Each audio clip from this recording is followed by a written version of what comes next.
अस्सलाम वालेकुम नाज़रीन, ताज़ा खबर में आपका इस्तकबाल है। मैं हूं सानिया। अब आइए नजर डालेंगे हेडलाइंस पर।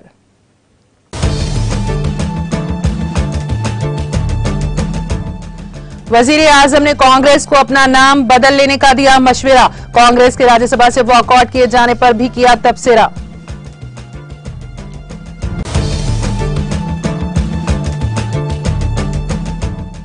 सुप्रीम कोर्ट का आजम खान को अबूरी जमानत देने से इनकार। जमानत के लिए हाई कोर्ट में दरख्वास्त देने और जल्द समाअत की दी हिदायत।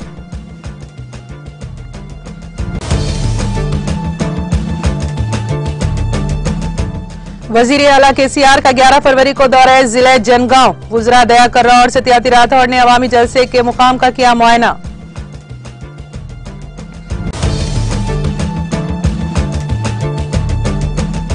एपी तंजीम नौ कानून में तेलंगाना से किए गए वादों को पूरा करने टीआरएस का मुतालबा। रियासत के साथ तवील नाइंसाफियों की राज्यसभा में लिंगैया यादव ने की निशानदेही।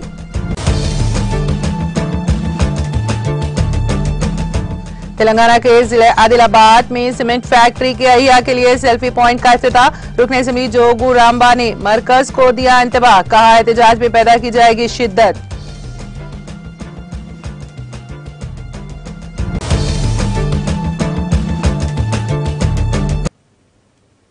और अब खबरों की तफसील। वजीर आजम नरेंद्र मोदी ने वफाकियत पर बार बार सवाल उठाने पर कांग्रेस पर सख्त हमला करते हुए कहा कि इसे अपना नाम इंडियन नेशनल कांग्रेस से बदलकर फेडरेशन ऑफ कांग्रेस रख लेना चाहिए। मंगल को ऐवान बाला राज्यसभा में सदर के खिताब पर शुक्रिया की तहरीक पर 11 घंटे तवील बहस का जवाब देते हुए मोदी ने कहा कि कांग्रेस को नेशन पर एतराज है, यानी नेशन उसके तस्वुर में गैर आईनी है। उन्होंने कहा कि इंडियन नेशनल कांग्रेस को अपना नाम बदलकर फेडरेशन ऑफ कांग्रेस रख लेना चाहिए।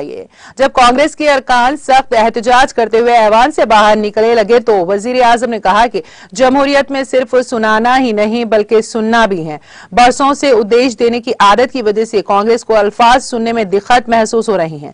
उन्होंने कहा कि आइन की तश्कील देने वाले बाबा साहेब भीमराव अंबेडकर ने कहा था कि इंतजामी सहूलत के लिए रियासतों को तकसीम किया जा सकता है, लेकिन मुल्क मुकम्मल तौर पर एक है।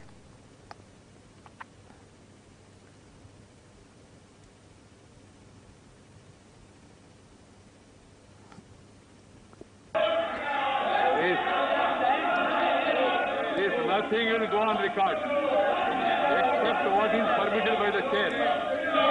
Whatever is permitted by the chair will only go on record. No comment, no noise, no demonstration will go on record. Please, बैठ जाइए.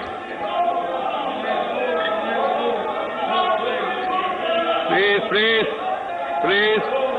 The Prime Minister is intervening. I have permitted it. It will only go on record. Ramdas ji, आप चिंता मत करिए। वो जो इधर आप चिंता मत करिए, जो जाना है वो जाएगा, आप क्यों चिंता करते हैं? प्रधानमंत्री जी, yes, that is your comment ना, let the people decide. Why when we speak, we don't bother about all this.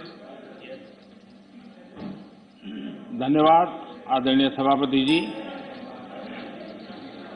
लोकतंत्र में सिर्फ सुनाना ही नहीं होता है, सुनना भी लोकतंत्र का हिस्सा है।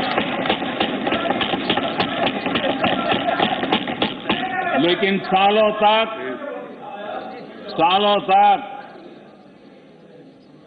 उपदेश देने की आदत रखी है, इसलिए जरा बातें सुनने में मुश्किल हो रहा है।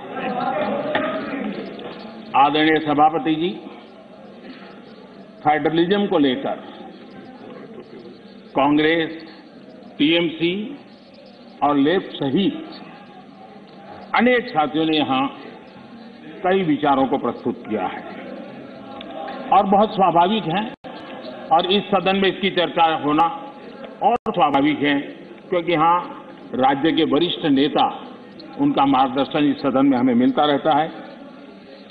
लेकिन जब ये बात करते हैं तब मैं आज सब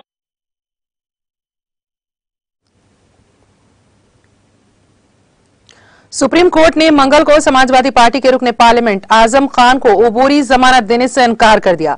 जस्टिस एल नागेश्वर राव की सरबराही वाली बेंच ने उत्तर प्रदेश हुकूमत के साबिक वजीर आजम खान की इंतखाबी मुहिम में हिस्सा लेने के लिए अबूरी जमानत की दरख्वास्त को मुस्तरद कर दिया। बेंच ने अर्जी गुजार की तरफ से पेश होने वाले सीनियर वकील कपिल सिब्बल से कहा कि आजम खान हाई कोर्ट में दरख्वास्त दायर कर सकते हैं जिसमें जमानत की दरख्वास्त की जाए और जल्द समाअत की जाए। खान ने अपनी दरख्वास्त में रियासत की भारतीय जनता पार्टी की क़यादत वाली हुकूमत पर इल्जाम लगाया था कि वो जानबूझकर उनसे मुताल्लिक़ अदालती मुकदमात की पेशरफ्त में ताखीर कर रही हैं। इस वजह से उन्हें अबूरी जमानत के लिए सुप्रीम कोर्ट से रुजू करना पड़ा। खान ने इल्जाम लगाया कि मुकदमात की कानूनी कार्रवाई को आगे न बढ़ाने के पीछे योगी आदित्यनाथ हुकूमत का मकसद उन्हें आइंदा असेंबली इंतखाबात में हिस्सा लेने से रोकना था। समाजवादी पार्टी के सीनियर लीडर आजम खान ने जनवरी में अबूरी जमानत की दरख्वास्त दायर की थी। इसके खिलाफ रियासत में कई मुजरिमाना मुकदमात दर्ज हैं और वो अदालती हिरासत में जेल में बंद हैं। काबिले जिक्र है कि उनके बेटे अब्दुल्ला खान भी कई मुकदमात में तकरीबन 2 साल तक अदालती हिरासत में जेल में रहे। वो हाल ही में जमानत पर रिहा हुए हैं। रिहाई के बाद अपने आबाई जिले रामपुर पहुंचने पर अब्दुल्ला ने मीडिया को अपने बयान में अपने वालिद की जान को खतरा होने का सनसनीखेज इल्जाम लगाया था।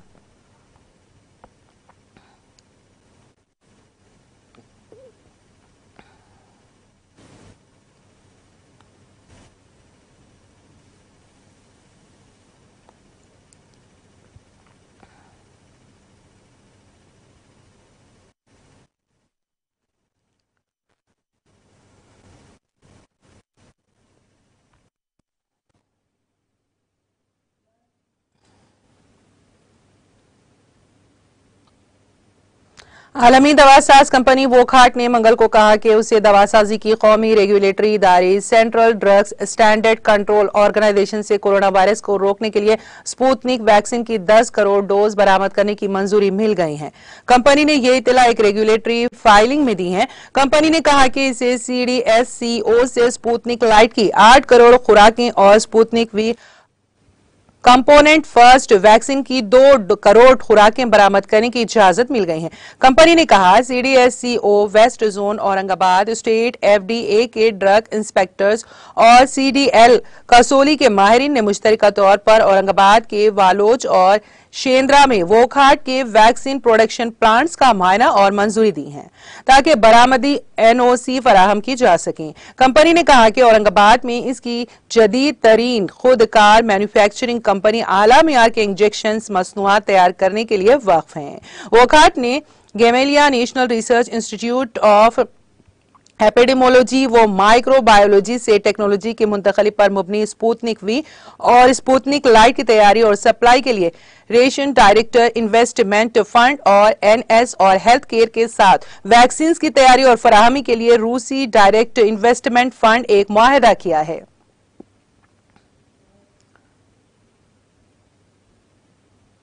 टेलीविजन पर मशहूर अफसानवी सीरियल महाभारत में भीम के किरदार को जिंदा करने वाले अदाकार प्रवीण कुमार का पीर की रात यहां इंतकाल हो गया। उनकी उम्र 77 बरस थी और वो काफी अरसे से अलील थे। उन्होंने कल देर रात दिल्ली के अशोक विहार में वाक़ अपनी रिहायशगाह पर आखिरी सांस ली। उन्होंने पसमानदगान में अहलिया, बेटी, 2 भाई और 1 बहन छोड़ी हैं। मशहूर फिल्म डायरेक्टर BR चोपड़ा की हिदायतकारी में महाभारत में भीम के किरदार से प्रवीण ने काफी मकबूलियत हासिल की। बारजा उन्होंने कई फिल्मों में अदाकारी भी की। महाभारत में उनके साथी फनकार गुजेंद्र चौहान ने ट्वीट करके उनकी मौत की इत्तला दी है। उन्होंने कहा, आज सुबह एक और अफसोसनाक खबर मिली। मेरे महाभारत भाई प्रवीण कुमार जी हम सबको छोड़कर लामहदूद सफर पर चले गए। यकीन नहीं आता, आप हमेशा हमारी यादों में रहेंगे।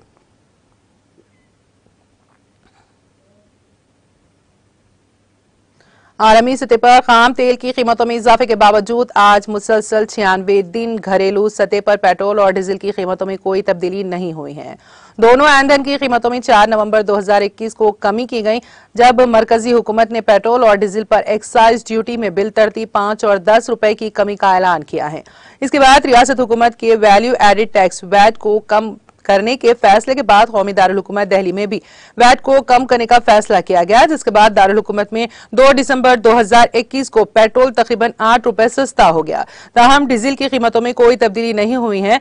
ज्यादातर रियासती हुकूमतों और मरकज के जेर इंतजाम इलाकों ने भी पेट्रोल और डीजल पर वैल्यू एडेड टैक्स को कम कर दिया था, जब मरकज ने एक्साइज ड्यूटी में कमी की थी, जिससे आम आदमी को बड़ी राहत मिली थी। पेट्रोल और डीजल की कीमतों का रोजाना जायजा लिया जाता है और इसी बुनियाद पर नई कीमतें रोजाना सुबह 6 बजे से लागू होती हैं। तेलंगाना के वजीर आला के चंद्रशेखर राव इस माह की 11 तारीख को जनगांव जिले का दौरा करेंगे, जहां वो कलेक्ट्रेट कॉम्प्लेक्स के साथ साथ टीआरएस के पार्टी ऑफिस का इफ्तिताह अंजाम देंगे। उनके दौरे के इंतजामात का रियासती वजीर कबायली बहबूद सत्यावती राठौड़ ने जायजा लिया। उन्होंने कलेक्टर और दीगर आला अहदेदारों के साथ इन इंतजामात का जायजा लिया और दौरे को कामयाब बनाने के सिलसिले में मुनासिब इंतजामात को यकीनी बनाने की जरूरत जाहिर की।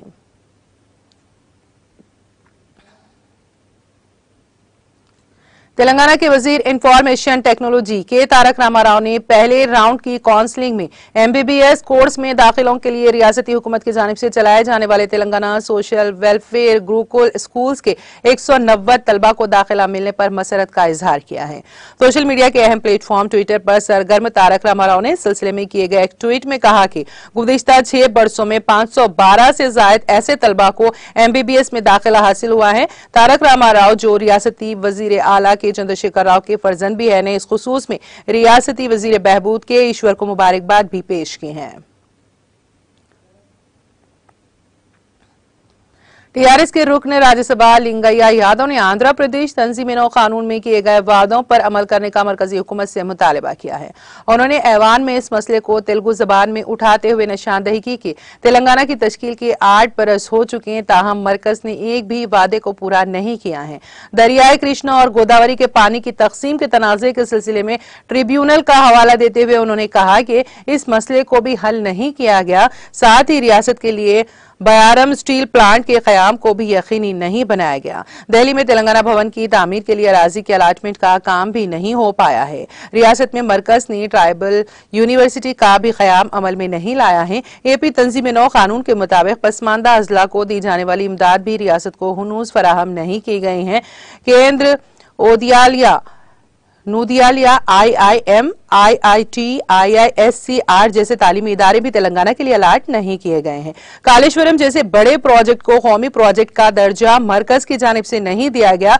मरकज के बजट में जारिया साल तेलंगाना के किसी भी महकमे के लिए फंड्स अलाट नहीं किए गए, जो अफसोस की बात है।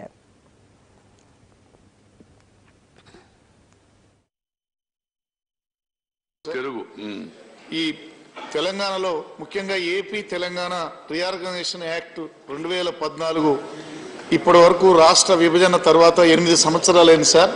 కేంద్ర ప్రభుత్వం ఏ హామీలు కూడా నెరవేర్చలేదు sir. Referring the water dispute of Krishna river and Godavari river tribunal under section 3 of inter state river water dispute act 1956 sir. అలాగే integrate steel plant Bayyaram sir, అది కూడా ఏమీ ఇయ్యలేదు. Land allotment for Telangana Bhavan Delhi sir జనపదలో, అది కూడా ఏర్పాటు చేయలేదు. ట్రైబల్ యూనివర్సిటీ కూడా ఏర్పాటు చేయలేదు. ఇది కూడా 13th రీఆర్గనైజేషన్ యాక్ట్లోనే ఉంది సార్. ఈ assistance backward districts under AP reorganisation ప్రకారం 900 కోట్ల రూపాయల నిధులు రావాలి సార్, అవి కూడా ఇవ్వలేదు. కేంద్రీయ విద్యాలయాలు కానీ, నవోదయ విద్యాలయాలు కానీ, IIM, IIT, IISCR ఈ ఎడ్యుకేషన్ ఇన్స్టిట్యూట్లు ఏమి కూడా అలాట్ చేయలేదు సార్. కాళేశ్వరం లాంటి భారీ ప్రాజెక్టు కూడా ఇంతవరకు జాతీయ హోదా కలిపేయలేదు సార్. ఈ సంవత్సరం బడ్జెట్లో కూడా దురదృష్టం ఏంటంటే కేంద్ర ప్రభుత్వం మరి తెలంగాణ ప్రాంతానికి ఏ డిపార్ట్మెంట్లో కూడా నిధులు.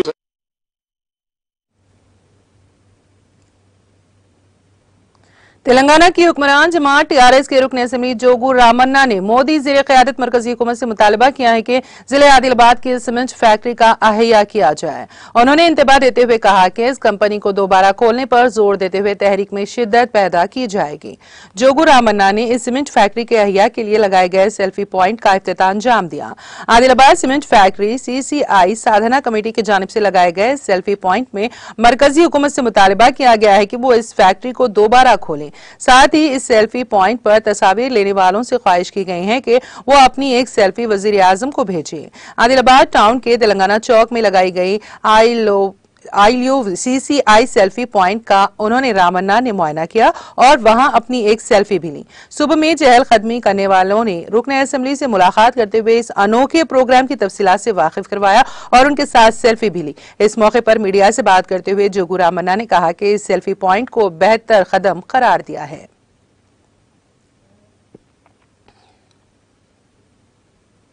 तेलंगाना की हुक्मरान जमात TRS के रुकन कानून साज कौंसिल जी सुकेंदर रेड्डी ने इल्जाम लगाया है कि मरकजी जुनूबी रियासतों के साथ मोतसबाना रवैया अख्तियार किया जा रहा है, यहाँ तक कि फंड्स में कटौती की गई है। उन्होंने कहा कि मुत्तहदा आंध्र प्रदेश की तकसीम के मौके पर तेलंगाना से किए गए वादों को भी मरकज ने नजरअंदाज कर दिया है। सुकेंदर रेड्डी ने नुक्ताचीनी करते हुए कहा कि मरकजी वजीर सयाहत किशन रेड्डी, जिनका ताल्लुक तेलंगाना से है, रियासत के मुफादात को सिर्फ नजर कर रहे हैं। उन्होंने कहा कि दस्तूर से मुतालिक वजीर आला के रिमार्क्स पर बीजेपी वावेला मचा रही है। उन्होंने याद दहानी करवाते हुए कहा कि माजी में कई बार आइन का जायजा लिया गया था। उन्होंने पूछा कि दस्तूर से मुतालिक वजीर आला ने जो कुछ भी कहा है इसमें क्या गलत बात है। उन्होंने बीजेपी को चैलेंज किया कि अगर इसमें हिम्मत है तो वो बयारम स्टील प्लांट रियासत में कायम करवाएं और आवाशी के पानी के मंसूबों को कौमी दर्जा दिलाने के साथ साथ रियासत में ट्राइबल यूनिवर्सिटी के कयाम को यकीनी बनाए। सुकेंदर रेड्डी ने कहा है कि बीजेपी का काम सरकारी कंपनियों को फरोख्त करना है। बीजेपी के दौरे हुकूमत में अंबानी और अडानी के अलावा किसी को भी फायदा नहीं पहुंचा। उन्होंने जोर देते हुए कहा कि वजीर आला के चंद्रशेखर राव की दूर अंदेशी से तेलंगाना तमाम शोबों में आगे बढ़ रहा है। तेलंगाना के बीजेपी अरकान पार्लियामेंट में तेलंगाना के मुफादात की बात करने की हिम्मत नहीं है। सुकेंदर रेड्डी ने कहा कि अवाम ही बीजेपी को सबक सिखाने वाले हैं।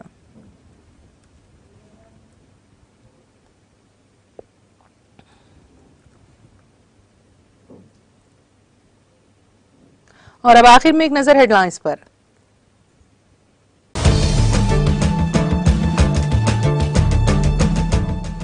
वजीर आजम ने कांग्रेस को अपना नाम बदल लेने का दिया मशवरा। कांग्रेस के राज्यसभा से वॉकआउट किए जाने पर भी किया तबसरा।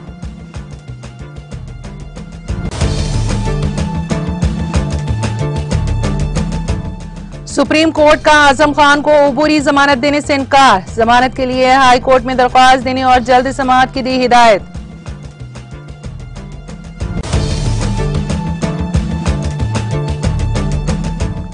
वजीर आला KCR का 11 फरवरी को दौरा जिले जनगांव। गुजरात दया कर्रा और सत्यार्थी राठौड़ ने अवामी जलसे के मुकाम का किया मुआयना।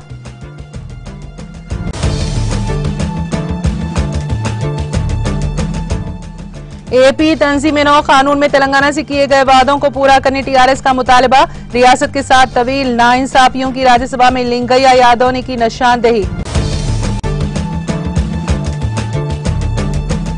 जिले के आदिलाबाद जिले में सीमेंट फैक्ट्री के अहिया के लिए सेल्फी पॉइंट का इफ्तिताह। रुकन असेंबली जोगू रामन्ना ने मरकज को दिया इंतबाह। कहा एहतजाज में पैदा की जाएगी शिद्दत।